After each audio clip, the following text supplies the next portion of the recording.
Qui n'était pas gagné d'avance, je peux vous le dire, surtout quand on a épousé une Espagnole, celui de ma femme. Elle ne dansait pas sur la table le jour où je lui en ai parlé. Elle n'a jamais dansé sur la table jusqu'à mon départ. Cependant, ce voyage, nous l'avons fait à deux. Depuis mon premier pas en quittant la place rouge devant le Kremlin, Isabelle, ma femme, a été toujours ma première supportrice. Je lui dois ce chemin, aussi dans le sens où si moi j'avais choisi un chemin qui s'avérera être dur, éprouvant, mais aussi excessivement riche et merveilleux, autant quelque part je lui ai imposé un chemin qu'elle n'avait pas choisi, à savoir rester seule à la maison avec nos 6 enfants, les 6 écoles de nos enfants et son job à elle aussi. Pour ce qui est des anecdotes, pour ceux qui attendent de moi que je leur raconte des corps à corps avec des ours, le couteau entre les dents, ils seront déçus. Comme je le disais tout à l'heure, pour ceux qui attendent que je leur raconte tous les chapelets que j'aurais pu égrener d'est en ouest, ils seront déçus également. Donc, comme je vous le disais, c'est vraiment un voyage qui sillonne entre les deux. Il y a un côté, j'oserais dire, spartiate. Puis il y a un autre côté, que vous le vouliez ou non, il vient s'ancrer en vous. Il y a une spiritualité propre à chacun qui vous anime jusqu'à l'arrivée et plus encore. Vous comprenez, dans leur longue marche de plusieurs milliers de kilomètres, je pouvais comprendre leur douleur, leur souffrance, l'effort, la faim, la soif, l'humidité, le froid. Mais il y avait quelque chose de bien plus important que je ne parvenais pas à cerner. Entre les mots et les lignes de tous ces récits de marcheurs au long cours, on ne parle plus de rationalité. On devine une plénitude intérieure, un épanouissement, une paix. Et ça, je voulais le cerner, je voulais le toucher, je voulais le sentir, je voulais le vivre. C'était à mes yeux, en lisant ces marcheurs au long cours, une hauteur que, sans la connaître, je voulais aller chercher sur les chemins. Et je pars le lendemain matin, entouré de 2 moines, et la première fois qu'un ami vient m'accompagner pendant une journée dans ces magnifiques forêts de Biélorussie, à savoir notre seul diplomate, notre consul à Minsk, qui m'avait envoyé un SMS pour me dire que le 13 août, je t'accompagne une journée où que tu sois sur ton itinéraire.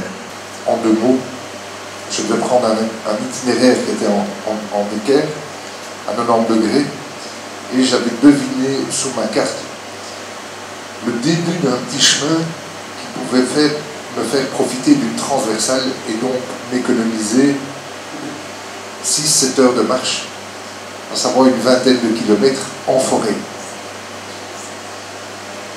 J'ai fait la grosse erreur de m'y engager pour finalement me perdre, car ce chemin s'est évanoui et trop confiant, j'avais décidé de continuer en calculant des azimuts. C'est-à-dire prendre la boussole, pointer un point à 200-300 mètres, aller vers le point et ainsi de suite. Cependant, je me suis rendu compte que je me retrouvais dans une forêt qui était primaire, comme on dit. Il y en a encore beaucoup en Biélorussie et dans l'est de la Pologne. Donc certainement ni géré ni visité par l'homme. Et pendant toute une journée, je me suis paumé. J'étais perdu, j'avais plus de connexion de téléphone, ma carte ne me servait plus à rien, ma boussole ne me servait plus à rien. Et la catastrophe, c'est quand je me suis rendu compte que où que j'aille, j'étais bloqué, comme vous le voyez ici, par des marées. J'en sortirai cependant ne le croyant pas, parce que pendant toute la journée, j'ai pu le croire, ce fut long. C'était du sauf qui peut, et à n'importe quel prix. J'en suis sorti dans le plus grand des hasards, que je vous laisserai découvrir dans le livre. Et je me suis dit, certains l'appellent Dieu. Personnellement, je n'ose pas l'appeler Dieu, je l'aurais toujours appelé le grand mystère. Chacun le gère à sa manière. En ce qui me concerne, je l'ai vécu de manière assez spartiate. Une chose est importante, je n'ai pas vaincu ce chemin. 2-3 personnes tout à l'heure, très gentiment, m'ont dit bravo pour ce que vous avez fait, quel mérite, quel courage. Et systématiquement, je dis non, c'était du rêve, c'était du rêve. Je n'ai pas plus de mérite que le facteur qui va faire tourner sa tournée tous les matins. C'était du rêve, c'est une chance et un privilège que je me suis octroyé et que je souhaite à tout le monde. Alors il y a eu cette démarche un peu spartiate, souterrainte, etc. On revient j'en reviens comme un mercenaire avec le couteau entre les dents, certainement pas, vous l'aurez deviné. Comme un prophète planant sur son nuage, encore moins.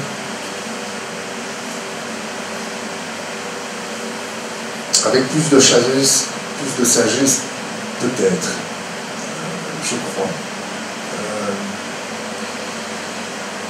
Plus d'humanité, certainement, j'en suis convaincu, et surtout vis-à-vis de l'autre, et de l'autre, surtout s'il est différent.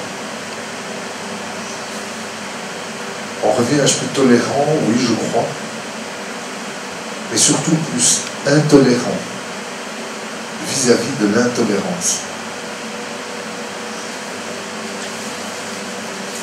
Alors, mesdames et messieurs, n'imaginez pas l'émotion que c'était de partager cette expérience qui aurait été dure, qui aurait été éprouvante, et qui aurait été la plus riche et plus merveilleuse expérience de ma vie.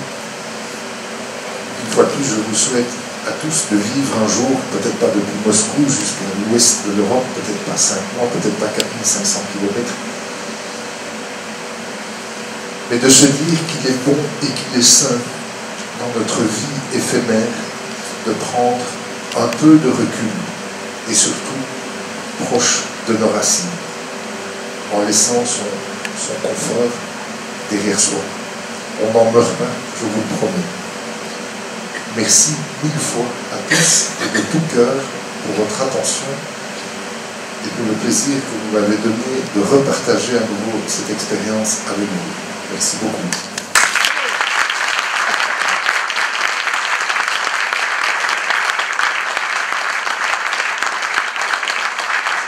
Traverse une merveilleuse. Voilà, on a passé une soirée merveilleuse, je crois.